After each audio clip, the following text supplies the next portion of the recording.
یہ بات بھارتی تاجر کے لیے حیران کن تھی کہ پاکستان نے ان پاور پلانٹس سے نہ صرف ساری بجلی خریدنے کے معاہدے کر رکھے ہیں، چاہے وہ بجلی استعمال ہو یا نہ ہو، بلکہ فی یونٹ ریٹ بھی ڈالروں میں طے کر رکھا ہے۔ لیکن آپ داد دیں پیپلز پارٹی کی 2008 میں بننے والی حکومت کو، جس نے 1994 کی پالیسی سے نیا سبق سیکھا۔ اب زرداری صاحب کا وژن یہ تھا کہ کون انتظار کرے پاور پلانٹس لگانے کا، لہٰذا ایک نیا کام کرنے کا فیصلہ کیا گیا۔ فوری طور پر رینٹل بجلی گھر منگوا کر بجلی پیدا کرنے کا فیصلہ کیا گیا۔ یہ ملک کی تاریخ کا ایک انوکھا فیصلہ تھا۔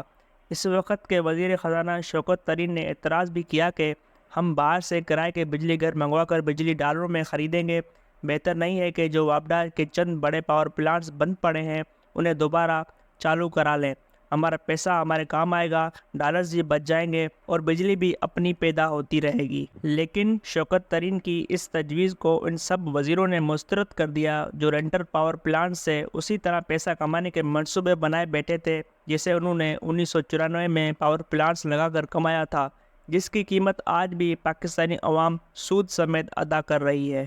اگر یہ لوگ ملک و قوم کے ہمدرد ہوتے تو شوکت ترین کی یہ تجویز مان لیتے کہ باہر سے رینٹل پاور پلانٹ منگوانے کے بجائے ہم وہی پیسہ اپنے بند پاور پلانٹس کو چالو کرنے پر لگاتے ہیں۔ لیکن جہاں شوکت ترین نے بھی کمزوری دکھائی، انہیں اس ایشو پر ڈٹ جانا چاہیے تھا کہ وہ اس ملک کا پیسہ ضائع نہیں ہونے دیں گے، لیکن انہوں نے اصول پر ڈٹنے کے بجائے اپنی وزارت فنانس کی نوکری بچانے کو بہتر سمجھا، اور انہوں نے نہ صرف اپنی تجویز واپس لے لی بلکہ بجلی گھروں کو 7% کے بجائے 14% ایڈوانس دینا شروع کر دیا، جس پر بعد میں شوکت ترین پر نیب کا مقدمہ بھی بنا کہ آپ نے ان بجلی گھروں کی لوٹ مار کرنے میں مدد کی اور انہیں ڈبل ایڈوانس دیے جو غیر قانونی عمل تھا۔ یہ الگ بات ہے کہ جب شوکت ترین پی ٹی آئی کے وزیر خزانہ بنے تو وزیر اعظم عمران خان نے اس وقت کے ڈی جی ISI جنرل فیض حمید کو کہہ کر نیب میں ان کا مقدمہ بند کرایا۔ یہ راز سابق army chief general Qamar Javed Bajwa نے حال ہی میں ایک انٹرویو میں شیئر کیا کہ نیب کو جنرل فیض حمید کنٹرول کر رہے تھے، اور انہوں نے ہی عمران خان کے کہنے پر شوکت ترین کا اسکینڈل نیب میں بند کرایا تھا۔ سب سے مزے کا کام ترکی سے آنے والے بجلی گھر کا تھا جو کراچی میں ایک شپ پر موجود تھا۔ اس ترک کمپنی نے بڑا لمبا ہاتھ مارا اور پورا کھیل بڑی سمجھداری سے کھیلا۔ ترک کمپنی نے آزاد کشمیر کے ایک سابق صدر کے بیٹے کو پاکستان میں اپنا کنٹری چیف بنا دیا۔ اس نوجوان کی واحد قابلیت اس وقت وزیر اعظم ہاؤس کے مکینوں سے رشتہ داری تھی۔ اس کمپنی کے ساتھ تقریباً $500 ملین کی ڈیل ہوئی تھی اور خاصی بڑی رقم ڈالروں میں اس پارٹی کو ایڈوانس میں دی گئی جسے موبلائزیشن ایڈوانس کا نام دیا گیا۔ وہ شپ پاکستان پہنچ تو گیا لیکن چند واٹ سے زیادہ بجلی پیدا نہیں کر پا رہا تھا۔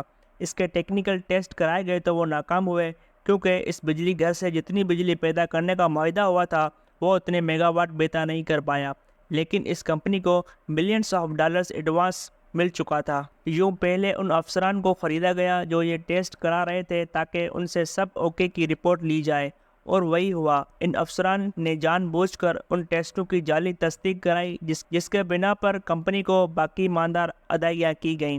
اب اس ترکش بجلی گھر کے نام پر لمبا مال بنانے کے خوفناک کھیل میں وزیر اعظم ہاؤس، وزارت فنانس اور وزارت پاور تک سب لوگ شامل تھے۔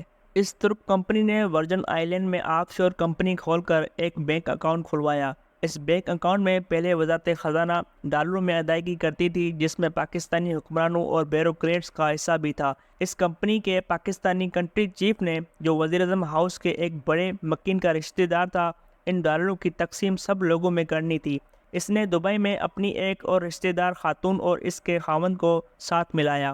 ان کے دبئی میں بینک اکاؤنٹس کی تفصیلات اس ترک کمپنی کو دیں۔ اس ترک کمپنی کو جب بھی وزارت فنانس اور ڈالروں میں ادائیگی کرتی تو وہ اس میں سے کمیشن کا حصہ دبئی میں اس خاتون اور اس کے خاوند کے اکاؤنٹ میں ٹرانسفر کر دیتے، اور آزاد کشمیر کے سابق صدر کا بیٹا پیسے نکلوا کر آگے پاکستانی سیاستدانوں اور بیوروکریٹس میں بانٹ دیتا۔ اس کی خاتون، رشتہ دار اور اس کے خاوند کو بھی اپنا بینک اکاؤنٹ استعمال کرنے کی اجازت دینے پر کچھ حصہ دیا جا رہا تھا۔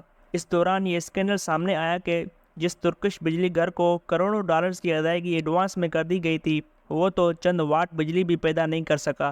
اس پر سپریم کورٹ نے از خود نوٹس لیا اور کارروائی شروع کر دی۔ یوں عدالت نے کچھ عرصے بعد اس کمپنی کا کانٹریکٹ ختم کر دیا اور حکم دیا کہ ان کا بجلی گھر والا شپ کراچی سے روانہ نہ ہونے دیں۔ سپریم کورٹ کے اس فیصلے پر سیاستدانوں اور بیوروکریٹس نے حکومت پاکستان اور عوام کو سزا دلوانے کا فیصلہ کیا۔ انہوں نے کمپنی کو اشارہ کیا کہ جا کر عالمی عدالت میں پاکستان پر کیس کر دو۔ مزے کی بات یہ ہے کہ اس کمپنی کو نیب سے یہ کلیئرنس بھی لے کر دی گئی کہ اس کمپنی نے اپنا کام پورا کیا تھا۔ اس کمپنی نے جا کر عالمی عدالت میں کیس کر دیا کہ اس کانٹریکٹ ختم کر کے اس کے ساتھ زیادتی کی گئی، لہٰذا ہرجانہ دلوایا جائے۔ وہ سب لوگ جنہیں اس ڈیل میں حصہ مل رہا تھا وہ سب اس کمپنی کے ساتھ تھے۔ کمپنی کے ترک مالک نے بیان حلفی لکھ کر دیا کہ اس کانٹریکٹ کو لینے کے لیے کسی کو رشوت نہیں دی گئی تھی۔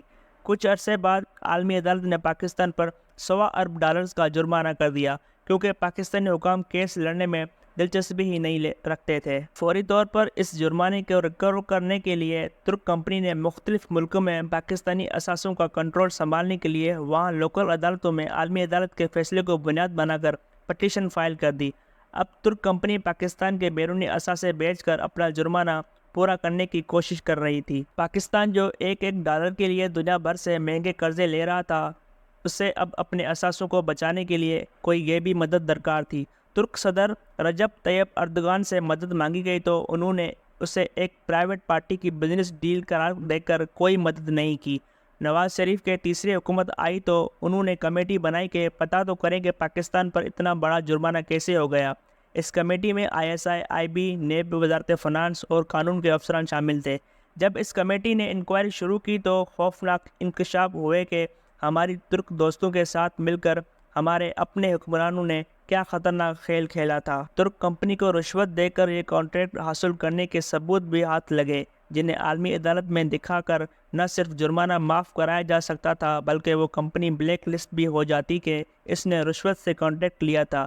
نیب نے سابق سیکرٹری پاور شاہد رفیع کو اٹھایا تو انہوں نے یہ خوفناک انکشاف کیا کہ انہوں نے اس ڈیل میں کروڑوں کی رشوت لی تھی اور اب وہ بجلی گھروں کے ڈالروں میں لوٹ مار کی ساری کہانی سنانے اور اپنی رہائی کے بدلے اپنے حصے کے 4 کروڑ واپس کرنے کو تیار تھے۔